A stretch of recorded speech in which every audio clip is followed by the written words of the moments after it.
My perfect boyfriend's brother changed him into a toxic alpha male. Me and my boyfriend have been dating for 4 years. We started dating in 7th grade and now we are both in our junior year of high school, and we are still madly in love.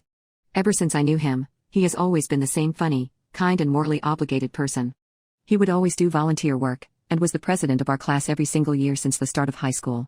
We have plans to go to the same college together and we've already talked about marriage, and how many kids we want. He always scored the top of our class in grades. When he's not studying he's at church, and one of the most upstanding qualities he has is that he is waiting till marriage. Because of that, we usually have sleepovers at his place and I always feel very comfortable and safe with him. One thing to note is that my boyfriend doesn't have a father. He would usually look up to other people to get his influence and to build his character. Recently, his scumbag older brother just got out of juvie. Now, he is asking my boyfriend if he can stay with him. He told me about the situation and I was highly against it because I knew that his older brother was not a good influence. He was especially vulnerable to influence from older guys, due to his lack of a father figure. But my boyfriend was too kind and decided he wanted to help his brother. However, neither of us knew that this would be one of the biggest mistakes of our life. The changes happened very slowly. I barely noticed them until one day in class he made a really peculiar joke about women. Usually he makes the whole class laugh, but this time only his buddies from the sports teams laughed. He said in a really condescending tone, "Women," and he chuckled a bit. I wasn't sure whether or not to confront him about this, but in the end I decided to just let it slide. But that's when the second incident happened. I caught him through one of his house windows smoking and drinking alcohol with his older brother when I wanted to surprise him at his house. This was getting scary. I knew my boyfriend would originally never do things like that, and yet as clear as day he was smoking and drinking. I went and knocked on the door and asked my boyfriend, who was very clearly intoxicated, if he wanted to go on a walk like we usually do. His brother responded for him and said walks are for PCs. My boyfriend said with a slurred speech, yeah, walks are faux putties. I never heard him use any profanity ever before, so I tried grabbing his hand to talk to him outside, but he slapped my hand off and said, "Don't touch me, beach." His brother just started laughing, while I on the other hand ran out crying. I didn't know who this was.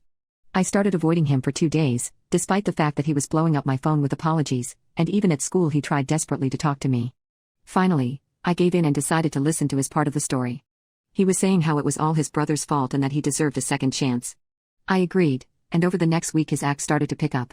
I started to wonder whether his brother was finally gone, or arrested again. He wanted to make it up to me by having one of our traditional sleepovers together. I wasn't opposed as we would do this very regularly, but something about this time felt different.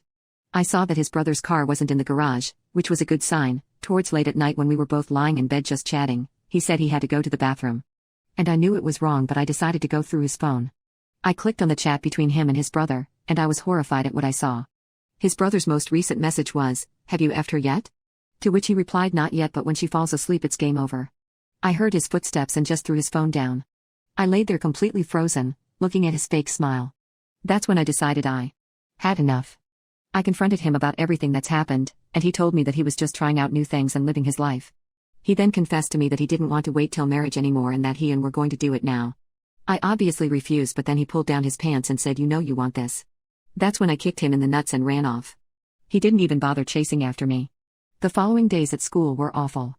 My ex kept on saying those sexist jokes in class, and it was really awkward because a lot of the people, especially the girls that used to like him, just resented him.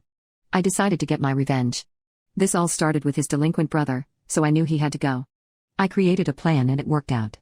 His older brother was busted for his underage alcohol usage, and they found some coke as well, bonus. So now my ex was all alone and he had no one, not me nor his pathetic brother. Bonus 2, I started dating a really nice guy. Although I don't like him as much as I did my ex, it's certainly a step up. He saw me with my new boyfriend and I instantly saw the jealousy in his eyes. I certainly wasn't expecting to see him on his knees sobbing for my forgiveness. But what happened next was crazy.